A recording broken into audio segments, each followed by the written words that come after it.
Hello and welcome. I am Neha Sharma and today we gonna discuss fundamental rights. In this video हम ये समझेंगे कि fundamental rights की क्या important है। आए दिन जो न्यूज़पेपर में वर्डिक्ट्स आते रहते हैं सुप्रीम कोर्ट के, या फिर आए दिन हम राइट टू फ्रीडम या फिर राइट टू लिबर्टी की बात करते रहते हैं, राइट टू प्रिवेसी की बात करते रहते हैं। ये सब फंडामेंटल राइट्स की इतनी इंपॉर्टेंस क्या है, मतलब क्यों फंडामेंटल राइट्स हमेशा फोकस एरिया में रहते हैं। And as a being of citizen of India हमें पता होना चाहिए कि फंडामेंटल राइट्स हमारी लाइफ के अंदर क्या इंपॉर्टेंस रखते हैं। ओके, अगर आपको मेरा वीडियो अच्छा लगे तो प्लीज़ लाइक एंड सब्सक्राइब करिएगा मेरे चैनल को। फंडामेंटल राइट्स इंडिया के अंदर एनविसेज है पार्ट 3 के अंदर। इसका मतलब इंडियन कॉन्स्टिट्यूशन के अंदर आर्टिकल 12 to 35 किससे डील करते हैं, फंडामेंटल राइट्स से डील करता है। फंडामेंटल राइट्स का आइडिया इंडिया ने बोरो किया था कॉन्स्टिट्यूशन ऑफ यूएसए से, और वर्ल्ड के अंदर first time USA was the first country जिसने अपने कॉन्स्टिट्यूशन में फंडामेंटल राइट्स को इंक्लूड भी किया था। पार्ट 3 जो है इंडियन कॉन्स्टिट्यूशन का, उसे मैग्ना कार्टा ऑफ इंडिया भी कहते हैं।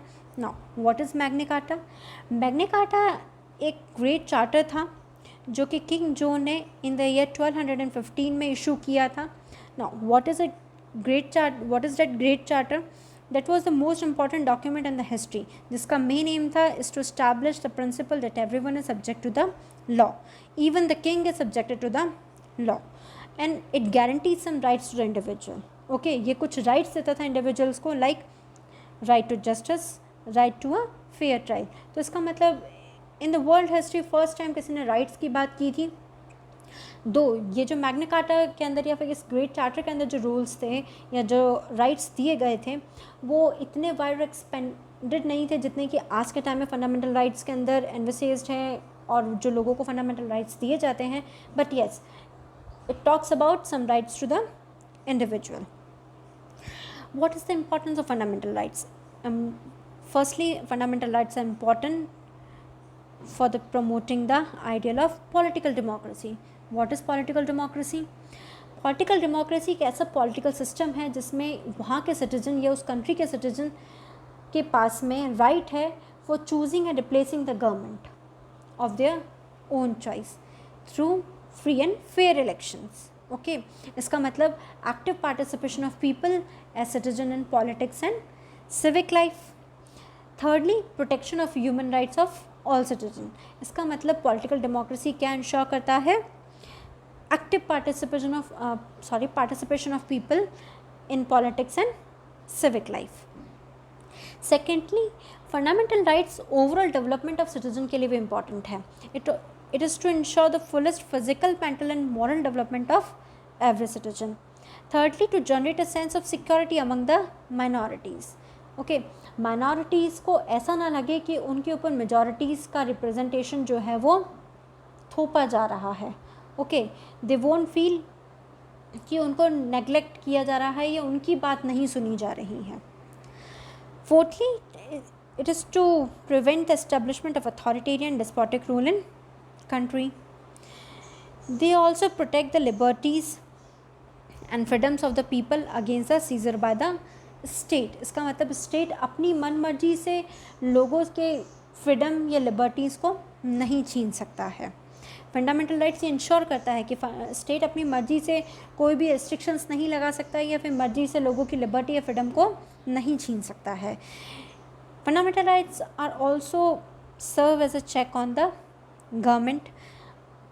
And what is the aim of fundamental rights? The aim of the fundamental rights to establish a government of law and not of men.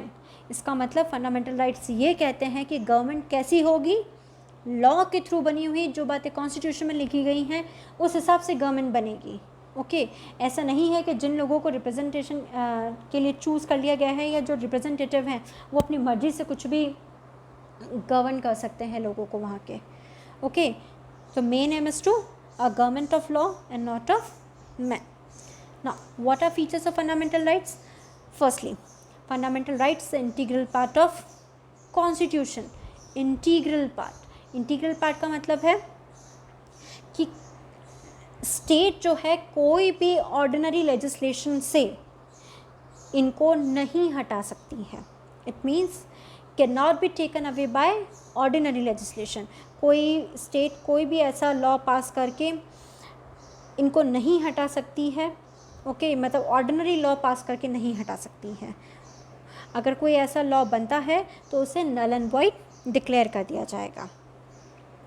Secondly, fundamental rights जो हैं वो कुछ सिर्फ citizens को ही दिए गए हैं। इसका मतलब कुछ लॉज राइट्स ऐसे हैं जो सिर्फ सिटीजन्स के लिए हैं और कुछ ऐसे हैं जो कि वहाँ के हर एक सिटीजन के पास में भी है और प्लस साथ में फॉरेनर्स को भी अवेलेबल हैं, प्लस कॉरपोरेशन कंपनीज़ को भी कुछ राइट्स दिए गए हैं। Okay, they are not absolute but qualified. इसका मतलब क्या हुआ? इसका मतलब हुआ कि स्टेट जो है can impose absolute restrictions on them, can impose reasonable restrictions on them. इसका मतलब कि स्टेट कुछ रेस्ट्रिक्शन लगा तो सकता है लेकिन वो रीजनेबल होने चाहिए, और वो रीजनेबल हैं या नहीं है ये कौन डिसाइड करेगा? It is decided by the court, either by the supreme court और high court. These are negative in character. Negative in character का मतलब ये है कि ये लिमिटेशन इम्पोज करते हैं स्टेट के ऊपर। They are justiciable. इसका मतलब ये हुआ कि अगर किसी पर्सन का फंडामेंटल राइट्स जो हैं वॉयलेट होते हैं तो वो उनके इन्फोर्समेंट के लिए कहाँ जा सकता है? कोर्ट के पास जा सकता है कि किसी पर्सन ने या स्टेट ने मेरे फंडामेंटल राइट्स को क्या किया है? वॉयलेट किया है, and I want them to be enforced again.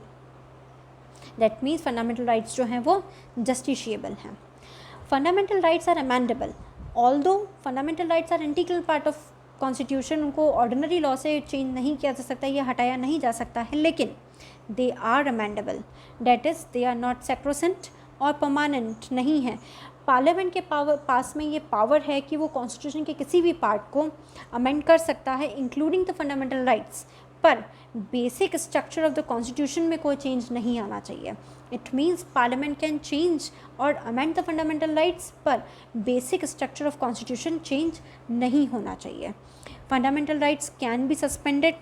Okay, suspend भी हो सकते हैं, कुछ रेस्ट्रिक्शंस भी लग सकते हैं, प्रोवाइडेड कि वो जो सस्पेंशन लगा है या कॉन्स्टिट्यूशन ये प्रोवाइड करता है कि पार्लियामेंट जो है वो फंडामेंटल राइट्स को सस्पेंड कर सकती है सारे या फिर कुछ फंडामेंटल राइट्स को in time of emergency. Some of them are directly enforceable, और कुछ जो है उनको एनफोर्स कराने के लिए पार्लियामेंट को लॉ बनाना पड़ता है। लेकिन वो लॉ कौन बनाएगा? यूनियन गवर्नमेंट बनाएगी। स्टेट लेजिस्लेचर के पास में ये पावर नहीं है। ऐसा क्यों? ताकि क्या हो सके? यूनिफॉर्मिटी मेंटेन रहे throughout the country. Okay, that means features क्या क्या है फंडामेंटल राइट्स के? Fundamental rights are integral part of the constitution.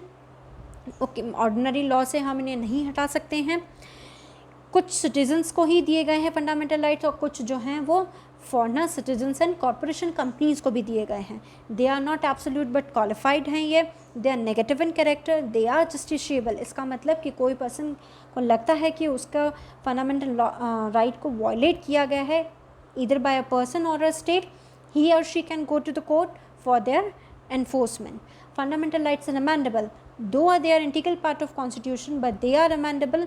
But parliament को ये दिमाग में ध्यान रखना पड़ेगा कि कॉन्स्टिट्यूशन के बेसिक स्ट्रक्चर को चेंज किए बिना ही अमेंडमेंट हो। Okay, they can be suspended at the time of emergency.